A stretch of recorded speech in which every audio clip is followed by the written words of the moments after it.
Hi friends, once again welcome to my YouTube channel Comet World. As you all know that कि मेरे channel पर computer और mathematics के video आते हैं, तो उसी सीरीज में कंप्यूटर का जो एक सीरीज चल रहा है वो चल रहा है प्रोग्रामिंग इन सी का सीरीज। प्रोग्रामिंग इन सी के सीरीज में आज का ये जो वीडियो लेक्चर है ये है डे नंबर 23 का। इसके पहले ऑल टुगेदर डे 1 से लेकर डे 22 तक वीडियो आ चुके हैं, जो कि आपके इंजीनियरिंग और डिप्लोमा के सिलेबस को टॉपिक बाय टॉपिक कवर करते हुए चैप्टर 1 से लेकर चैप्टर 5 तक में मूव कर चुके हैं।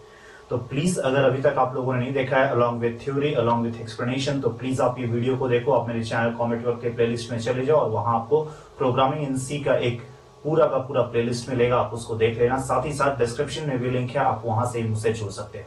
तो बिना कुछ देर किए हुए सबसे पहले मैं आपको ये बता दूं कि मेरे चैनल पर अभी कौन कौन सी तरह से कोर्सेज चलते हैं। लेकिन उसके पहले अगर आप मेरे चैनल पर नए हो तो सबसे पहले क्या करो, चैनल को सब्सक्राइब कर लो और बेल आइकॉन पर क्लिक कर लो, ताकि आने वाले अपकमिंग क्लासेस की नोटिफिकेशन आपको मिलती रहेगी। साथ ही साथ आप लोग कमेंट के थ्रू बताना बिल्कुल मत भूलना कि आपको ये वीडियो कैसा लगा। तो फर्स्ट ऑफ ऑल मैं आपको बता दूं कि मेरे चैनल पर कौन कौन सी तरह से कोर्सेज चलते हैं। तो एट प्रेजेंट दो तरह के कोर्सेज चल रहे हैं। सबसे पहले कंपैरेटिव मैथमेटिक्स का एक आपको कोर्स मिल जाएगा, जो कि कॉमेट वर्ल्ड के प्लेलिस्ट में जाना टॉप 10 मोस्ट इंपॉर्टेंट क्वेश्चन करके आएगा, जो कि कंपटीशनल अप्रोच के साथ कैसे उन सब क्वेश्चंस को हैंडल करते हैं वो वहां पर दिखेगा। साथ ही साथ जावा प्रोग्रामिंग के ऊपर अगर किसी को ये प्रॉब्लम आती है कि कैसे जावा के प्रोग्राम को लिखते हैं, कैसे उसको कंपाइल कराते हैं, कैसे रन कराते हैं, साथ ही साथ download, install and path set, क्योंकि पाथ सेट बहुत बड़ा इश्यू रहता है जावा के लिए, तो वो सारी चीजों का सॉल्यूशन लाइव डेमो के साथ इस वीडियो में मिल जाएगा। और अगर आपको प्रोग्रामिंग इन सी डे 1 से लेकर पूरा का पूरा सिलेबस कंप्लीट करना है अपने इंजीनियरिंग और डिप्लोमा के सिलेबस को, तो प्लीज आप ये वीडियो लेक्चर को ज्वाइन कर सकते हो, जहां ऑल टुगेदर अभी तक 22 वीडियो आ चुके हैं प्रोग्रामिंग इन सी के ऊपर। आज का ये जो वीडियो लेक्चर है डे नंबर 23 का है। तो बिना कुछ देर के हुए स्टार्ट करते हैं डे नंबर 23 का प्रोग्रामिंग इन सी का आज का लेक्चर। तो आज के इस लेक्चर में हम लोग देखने जा रहे हैं कि पॉइंटर के बारे में। पॉइंटर हम लोग लास्ट क्लास में डे नंबर 22 के वीडियो में पढ़ चुके हैं कि पॉइंटर होता क्या है, क्या नहीं, पॉइंटर को यूज कैसे करते हैं, और पॉइंटर के बारे में आज हम लोग देखने जा रहे हैं कि how we access the variable, यानी कि हम लोग देखेंगे accessing address of a pointer variable, यानी कि जो पॉइंटर वेरिएबल है उससे अगर एड्रेस को एक्सेस करना हो। क्योंकि पॉइंटर होता क्या है, लास्ट क्लास ही मैंने बताया था कि पॉइंटर एक टाइप का वेरिएबल है, स्पेशल टाइप ऑफ वेरिएबल, जो कि करता क्या है, किसी अनदर सेम डेटा टाइप के वेरिएबल के एड्रेस को स्टोर करता है। अगर ये मान लो सेम डेटा टाइप का एक वेरिएबल है जो कि पॉइंटर वेरिएबल भी है इंट वेरिएबल का, तो ये भी इंट वेरिएबल का है। बट ये क्या करेगा, पॉइंटर वेरिएबल करेगा क्या, तो इस वेरिएबल का जो एड्रेस होगा, लिसन केयरफुली, मैं एड्रेस की बात कर रहा हूं ना कि वैल्यू की, तो जो इसका एड्रेस होगा उसको ये स्टोर करके रखेगा, क्योंकि वैल्यू तो ये खुद स्टोर करके रखे हुए है। लेकिन ए, मान लो कि ये ए है, ये पी है, तो पी जो करेगा वो ए के एड्रेस को स्टोर करके रखेगा। ये मैंने पॉइंटर के बारे में बताया है। अगर नहीं आप लोगों ने लास्ट वीडियो को देखा है तो प्लीज इस वीडियो को देखने से पहले डे नंबर 22 का वीडियो देख लो, जिसका लिंक डिस्क्रिप्शन में है। उसके बाद आज की वीडियो में आओ तो आज मैं बताऊंगा कि आखिर उस वेरिएबल के एड्रेस को कैसे एक्सेस करते हैं। तो उसके लिए जो जरूरी चीजें पड़ती हैं वो पड़ता है ये ऑपरेटर, जिसको हम लोग बोलते हैं एड्रेस ऑफ ऑपरेटर, और समटाइम्स मैंने उधर बताया था आपको स्टार्टिंग में कि एम्परसेंड भी इसको कहते हैं, AMPERSAND। बट यहां पर ये पॉइंटर में यूज हो रहा है तो इसका स्पेसिफिक नाम है, और वो नाम क्या है, एड्रेस ऑफ ऑपरेटर। यानी इस ऑपरेटर के थ्रू हम लोग उसके एड्रेस को एक्सेस कर पाते हैं, किसी वेरिएबल के एड्रेस को। कैसे, वो चीज देखो। तो कहता है the address of operator ampersand, ये एड्रेस ऑफ ऑपरेटर जो है, जो एम्परसेंड का साइन दिख रहा है, ये रिटर्न करता है क्या, एड्रेस ऑफ अ वेरिएबल, किसी वेरिएबल के एड्रेस को ये रिटर्न करता है। और जो रिटर्न करेगा तो स्टोर करने के लिए कहीं ना कहीं जगह चाहिए, और वो जो जगह होता है वही कहलाता है पॉइंटर वेरिएबल। क्योंकि एड्रेस को तो रिटर्न किया, एड्रेस ऑफ ऑपरेटर वेरिएबल में लगा दिए तो, लेकिन जो चीज रिटर्न किया उसको रखने के लिए कौन सा जगह है, तो उसको रखने के लिए जो जगह है जो उस एड्रेस को स्टोर करके रखेगा, that is called pointer variable. तो वही कहता है वी नीड टू यूज, और उस एड्रेस को अगर आपको देखना है तो आप उसके साथ क्या यूज करो, %u। ये %u क्यों यूज किया जाता है, क्योंकि ये u, देखो मैंने बहुत सारी चीजें बताई थी, लेकिन आप यहां यूज कर सकते हो %u और %x। बेसिकली अभी तक हम लोग पहले यूज क्या करते थे, %d यूज करते थे, जो कि डेसिमल नंबर्स के लिए होता था। लेकिन डेसिमल नंबर के फॉर्मेट में आपका एड्रेस नहीं रहता है, तो अनसाइंड इंटीजर के लिए हम लोग क्या यूज करते हैं, %u, और हेक्साडेसिमल नंबर के लिए क्या यूज करते हैं, %x। तो चाहे आप इसको यूज करो या इसको यूज करो, इन दोनों को यूज करोगे तो आप एड्रेस को देख सकते हो। कैसे देखेंगे वो चीज मैंने प्रोग्राम के थ्रू यहाँ पे बताया है, अभी मैं बताऊंगा। तो आइए एक प्रोग्राम स्टार्ट करते हैं। ये सबसे पहले मैंने क्या ले लिया, एक हेडर फाइल ले लिया, और मेन फंक्शन क्या होता है, entry gate of a program, तो मैंने वहां से स्टार्ट किया। अब यहां पर मैं एक नंबर जो कि कैसे डेटा टाइप है, इंटीजर नंबर नाम का एक वेरिएबल लिया और उस वेरिएबल को इनिशियलाइज किसके साथ किया, 50 के साथ, जिसका डेटा टाइप क्या है, इंटीजर। तो नंबर एक वेरिएबल है, कहीं ना कहीं मेमोरी लोकेशन में, memory is always in the form of a grid, मैं 50 बार बता चुका हूं ये बात। तो मान लो कि ये नंबर होगा और उस नंबर में ये लोकेशन जो है ये किसका है, ये लोकेशन है नंबर का, और इस नंबर में क्या स्टोर है, 50 स्टोर है। लेकिन इस नंबर जो लोकेशन का कुछ ना कुछ तो एड्रेस भी होगा, इसका कुछ एड्रेस होगा, इसका कुछ एड्रेस होगा, इसका कुछ होगा, इसका कुछ होगा, ठीक उसी तरह इसका भी कुछ एड्रेस होगा। तो उस एड्रेस के लिए मैंने क्या किया है कि देखो मैं एड्रेस ऑफ ऑपरेटर के साथ नंबर को कॉल कर रहा हूं, तो ये क्या करेगा, ये एड्रेस ऑफ ऑपरेटर के साथ नंबर को कॉल करा देगा। और इसके लिए मैंने क्या किया, देखो वैल्यू ऑफ नंबर, ये प्रिंटफ कर रहा हूं, वैल्यू ऑफ नंबर पहले क्या है, ये रेफरेंस है %d किसके लिए, %d, और फिर एड्रेस ऑफ नंबर %u। ये %d जो रेफरेंस है वो नंबर का है और ये एड्रेस ऑफ नंबर रेफरेंस किसका है, %u का। तो ये दोनों चीजों को ध्यान देना, %d %u, ये एक नंबर के लिए और एक एड्रेस ऑफ नंबर के लिए। चूंकि नंबर डेसिमल फॉर्म में है तो डेसिमल फॉर्म के लिए मैंने क्या लिया, %d, और एड्रेस ऑफ ऑपरेटर अगर लगा दिया तो ये अनसाइंड इंटीजर या फिर हेक्साडेसिमल नंबर होगा, उसके लिए मैंने क्या ले लिया, %u ले लिया। तो इन दोनों चीज को ध्यान देना और उसके आउटपुट ये आएगा, क्या आएगा, देखो वैल्यू ऑफ नंबर, तो value of number %d decimal format में क्या आएगा, नंबर का वैल्यू क्या है 50, और फिर क्या है address of number, address of number is %u, चूंकि ये अनसाइंड इंटीजर है तो वहां क्या आ गया FFF4, या फिर आप %x भी वहां यूज करते, ये वाला चीज भी यूज करते तो वो चीज एज इट इज आता। तो आई थिंक आपको इसके बाद समझ में आया होगा, नहीं समझ में आया वो वीडियो को पॉज करना, थोड़ा पीछे जाना, दोबारा देखना, आपको समझ में आ जाएगा। और थ्योरी सेक्शन के लिए इसको अपने कॉपी में नोट डाउन जरूर कर लेना। चलते हैं आगे और आगे देखते हैं क्या है आगे। अब हम लोग देखने जा रहे हैं नल पॉइंटर के बारे में। पॉइंटर क्या होता है जान गए, किसी वेरिएबल के एड्रेस को एक्सेस करते हैं कैसे हम वो जान गए। अब हम लोग क्या देख रहे हैं कि आखिर ये नल पॉइंटर क्या है। बहुत लोग इस नल का मतलब नहीं समझते, what is the meaning of null. तो नल का मतलब होता है नथिंग, कुछ नहीं। नल का मतलब जीरो मत कह देना आप, पहले तो बेसिकली समझ जाओ कि नल का मतलब क्या होता है, एम्प्टी, नथिंग, कुछ नहीं। नल का मतलब जीरो नहीं होता है first of all. After that pointer में नल का क्या मतलब है। अगर मान लो मैं किसी पॉइंटर को ले रहा हूं और उसको किसी के साथ इनिशियलाइज नहीं किया मैंने, तो इसी के साथ अगर इनिशियलाइज नहीं करूंगा और वहां मैंने इज इक्वल टू देकर नल लिख दिया तो वही चीज कहलाता है नल पॉइंटर। आइए थ्योरी को देखते हैं। A pointer that is not assigned any value at the time of initialization, यानी अगर at the time of initialization में आप पॉइंटर में कोई वैल्यू असाइन नहीं करते हो, but null is known as the null pointer, और वहां पर आप क्या लिख देते हो, नल लिख देते हो। ठीक ऐसे ही NULL, तो वो पॉइंटर क्या कहलाता है, नल पॉइंटर कहलाता है। अब इसमें है क्या, if you don't have any address to be specified in the pointer at the time of declaration, you can assign null value. वही कह रहा है कि अगर आप वहां पर डिक्लेरेशन टाइम में कोई वैल्यू को इनिशियलाइज, किसी वैल्यू के साथ इनिशियलाइज नहीं करते हो, तो आप वहां पर क्या दे सकते हो, आप वहां इज इक्वल टू देकर नल लिख सकते हैं। और नल लिखना कैसे है तो वो देखो, मैंने यहाँ एक पॉइंटर वेरिएबल लिया और पॉइंटर वेरिएबल के लिए आगे क्या लगाते हैं, नॉर्मल वेरिएबल के आगे एस्ट्रिक, तो वो बता देता है कि वो कैसा है, पॉइंटर वेरिएबल। ये सर मैंने पिछले वीडियो में बताया है। और ये कैसा डेटा टाइप का है, इंटीजर डेटा टाइप का है। और मैंने जब डिक्लेयर किया तो साथ साथ इनिशियलाइज किसके साथ कर दिया, नल के साथ। दैट शोज दैट ये पॉइंटर जो P पॉइंटर है ये क्या है, नल पॉइंटर है। और वही मैं टॉपिक पढ़ा रहा हूं, नल पॉइंटर। तो वही कहता है if the in the most library the value of the null pointer is 0। हालांकि बहुत सारे लाइब्रेरीज में आप देखोगे कि नल पॉइंटर का वैल्यू क्या होता है, बाय डिफॉल्ट 0, लेकिन इसका मतलब ये नहीं रट लेना है कि नल का मतलब ही 0 होता है। नल का मतलब क्या होता है, एम्प्टी और नथिंग।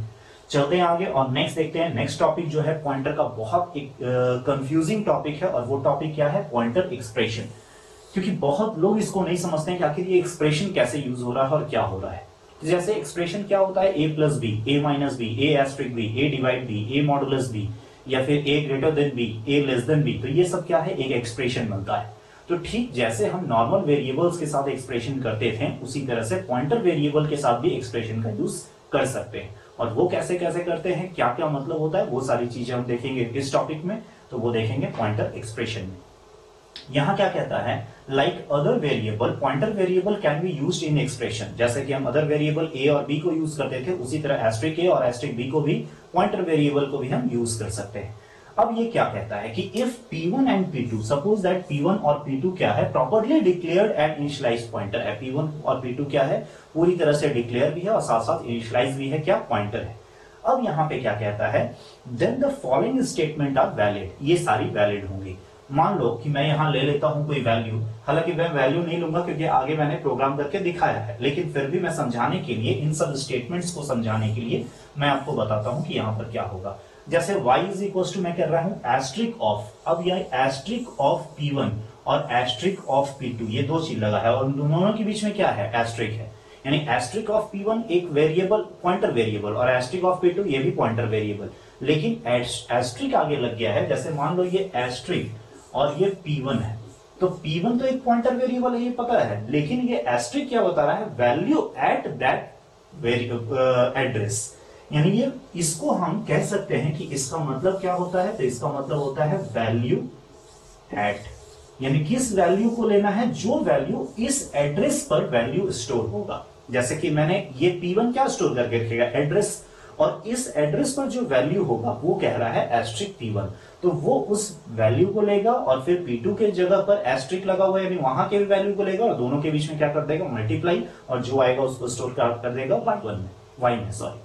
ठीक उसी तरह से sum is equal to sum plus, फिर यहां देखो क्या लगा हुआ है, एस्ट्रिक P1, एस्ट्रिक P1 क्या है, एड्रेस को स्टोर करेगा, क्योंकि यहां पे पता है कि P1 क्या है, प्रॉपर्ली डिक्लेयर्ड और इनिशियलाइज क्या है, पॉइंटर है। तो P1 में तो एड्रेस होगा, लेकिन आगे एस्ट्रिक लग गया, which means as value at P1, यानी P1 एड्रेस जो है उस एड्रेस पर जाओ और वहां जो वैल्यू होगा उसको क्या करो, सम के साथ ऐड कर दो, sum plus asterisk P1। Thereafter next क्या है, 5 माइनस, तो 5 माइनस अभी रहने दो, ये asterisk P1 P2 divide asterisk P1। अब यहां देखो कि ये डिवाइड और एस्ट्रिक में मैंने क्या किया है, स्पेस दिया है, क्यों दिया है वो चीज को समझो। अगर मैं जैसे यही बताता हूं कि ये डिवाइड का साइन है, फॉरवर्ड स्लैश भी हम लोग कहते हैं, और ये साथ में मैंने एस्ट्रिक दे दिया होता, तो ये प्रोग्रामिंग इन सी में कंपाइलर इसको क्या समझ जाता कि इसके बाद क्या है, कमेंट स्टार्ट हो रहा है। दैट इज वाई मैंने क्या किया है कि इसके और इसके बीच में मैंने क्या यूज किया है, जैसे मान लो ये यूज किया और फिर स्पेस देने के बाद फिर मैं क्या यूज कर रहा हूं, एस्ट्रिक, विच शोज दैट कि ये कमेंट नहीं है, ये एक एक्सप्रेशन है और इसके बाद की चीजें वैलिड होंगी। वही मैंने नोट सेक्शन में यहां लिखा है, क्या लिखा है कि in the third statement there is a blank space between forward slash and asterisk because the symbol forward slash asterisk without space is considered as the beginning of the comment and therefore the statement fails। वही चीज जो मैंने बताया वही चीज मैंने यहां लिख दिया है। Thereafter आप ये सब देख लेना, और इस पे मैंने एक प्रोग्राम किया है, इसलिए बहुत ज्यादा चिंता करने की जरूरत नहीं है। बस मैं ये कहना चाह रहा हूं कि जैसे नॉर्मल वेरिएबल के साथ आप कोई भी ऑपरेटर्स यूज कर सकते हो, बिल्ट इन ऑपरेटर्स जो सी प्रोग्रामिंग में होते हैं, उसी तरह से आप पॉइंटर वेरिएबल्स के साथ भी यूज कर सकते हो वाया दिस एस्ट्रिक सिंबल, क्योंकि ये क्या करता है, वैल्यू एट इसका मतलब होता है, और ये उस पोजीशन पे एड्रेस पर जो वैल्यू होगा उसको लेकर आता है और उसके साथ ऑपरेट करता है। एग्जांपल या प्रोग्राम में हम लोग आगे देखेंगे। दूसरा पॉइंट क्या कहता है कि फिर से हम लोग लेते हैं कि P1 और P2 इस बार क्या है, प्रॉपर्ली डिक्लेयर्ड और इनिशियलाइज पॉइंटर है। देन C अलाउज एडिंग, यानी प्रोग्रामिंग इन सी, ये सी कोई वेरिएबल नहीं है, कहता है कि प्रोग्रामिंग सी लैंग्वेज जो है वो अलाउ करता है adding integer to a pointer variable, यानी आप इसमें क्या कर सकते हो, इंटीजर ऐड कर सकते हो। अब जरा इसको ध्यान से समझना, मैंने यहां क्या किया कि A B लिया जिसमें 5 और 10 है, और फिर P1 P2 लिया, ये पॉइंटर वेरिएबल है, और P1 में एड्रेस ऑफ A डाल दिया, P2 में एड्रेस ऑफ B डाल दिया। यानी P1 में अभी क्या है, एड्रेस है, P2 में भी क्या है, एड्रेस है, लेकिन एस्ट्रिक P1 में बात करूं तो वो क्या है, 5 है। ये लास्ट वीडियो में मैंने सब बताया है। अब मैं यहां कर क्या रहा हूं, P1 is equal to P1 plus 1, यानी कि P1 को मैंने P1 में क्या ऐड कर दिया है, 1 ऐड किया। लिसन केयरफुली, मैंने P1 में ऐड किया है।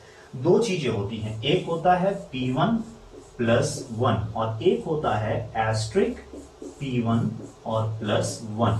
अब ये दोनों में अंतर क्या है, यहां पर ये P1 जो है वो एड्रेस लिया रहेगा। जैसे देखो P1 प्लस 1, तो यहां मैंने लिया भी है क्या, 1000 प्लस 2।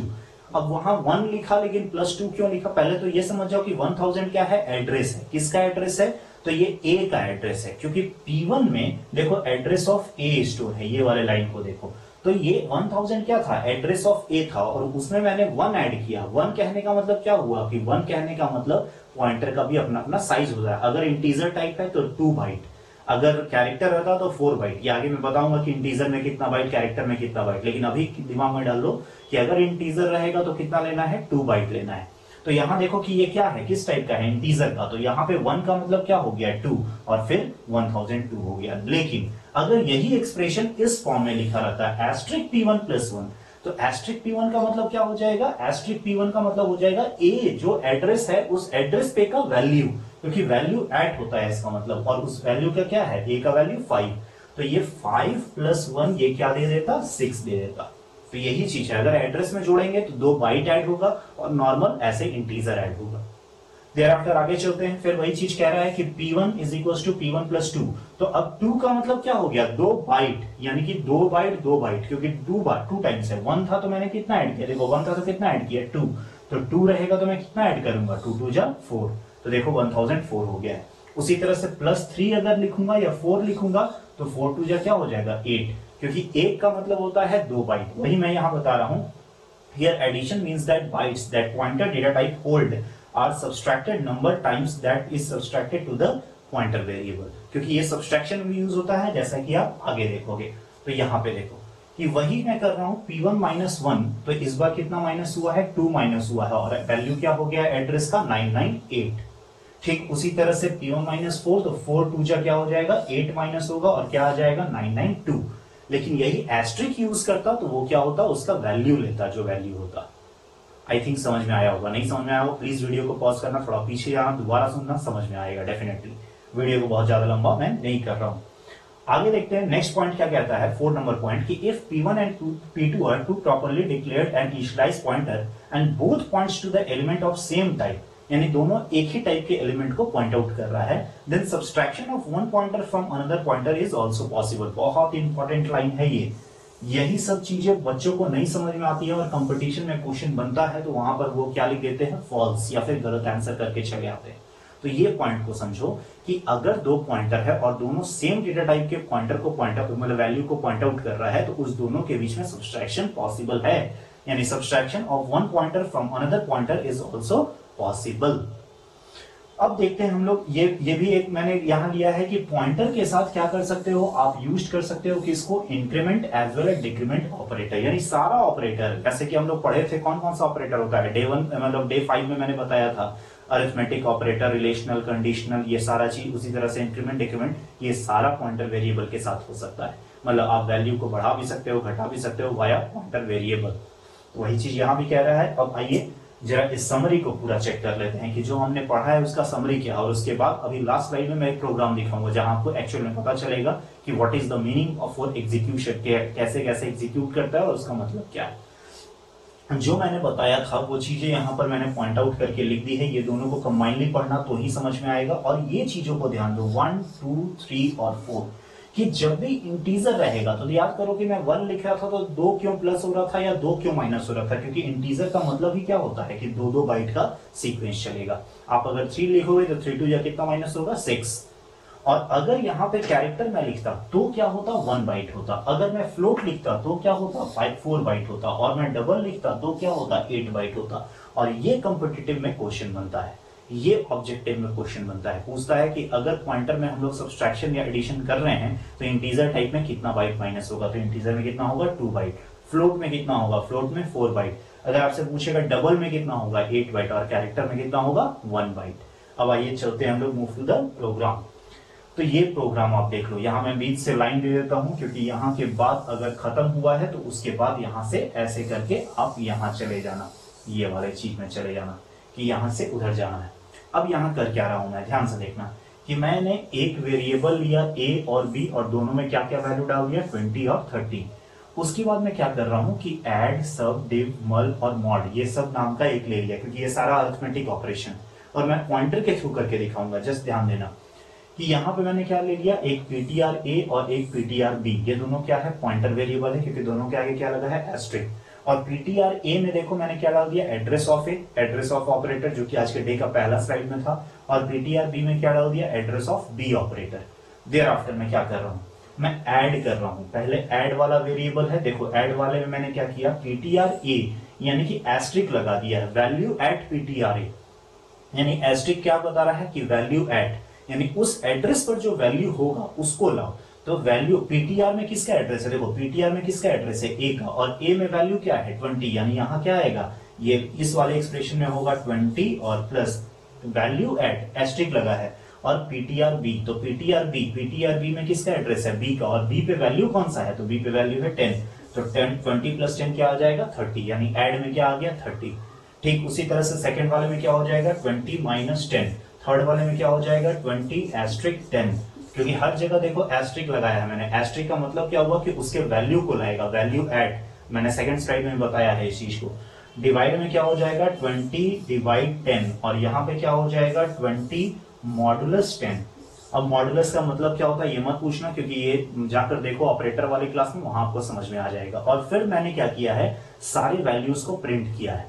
तो देखो मैंने जब प्रिंट किया तो पहले एडिशन में किसको प्रिंट किया है, ऐड को, सब्सट्रैक्शन में किसको प्रिंट किया है, सब को, यानी यही चारों वेरिएबल्स को, ये पांचों वेरिएबल्स जो है 1 2 3 4 5, इस पांचों को वहां पे मैंने देखो ऐड, सब, मल्ट, डिव और मॉड, सबको न्यू लाइन में प्रिंट कर दिया है। तो आंसर क्या क्या आया है देखो, 20 प्लस 10 पहला क्या आया है 30, दूसरा 20 प्लस माइनस 10 क्या आया है 10, 20 इंटू 10 क्या आया है 200, और 20 डिवाइडेड बाई 10 क्या आया है 2, और डिवाइड करूंगा तो रिमाइंडर क्या बचेगा नथिंग, तो आंसर क्या आया है 0। ये हमारा क्या है, ये हमारा आउटपुट सेक्शन है। तो प्लीज आप लोगों से रिक्वेस्ट है कि इस प्रोग्राम को आप समझो और समझने के बाद खुद से कंपाइलर में जाकर लिखो, जो कि टर्बो सीएम मैंने बताया था डे 8 वाले वीडियो में लाइव डेमो के साथ कि कैसे प्रोग्राम को रन कराते हैं, और रन कर जाए तो वैल्यू को मिलाओ, मेरे आउटपुट को मिलाओ कि आपका वो आया कि नहीं। अगर आ जाए तो मुझे अप्रिशिएट करो वाया कमेंट, ना आए तो कोई क्वेश्चन पूछना हो तो प्लीज वाया कमेंट अप्रिशिएट करो। और अगर कोई बहुत ज्यादा क्वेश्चन पूछना हो इस सब्जेक्ट में तो आप प्लीज टेलीग्राम चैनल पर मुझसे जुड़ जाओ और वहां मुझसे कम्युनिकेट करो। सारी लिंक्स डिस्क्रिप्शन में दी हुई है। वीडियो को लाइक करना, शेयर करना और चैनल को सब्सक्राइब करना मत भूलना। That's it for today, thank you everyone.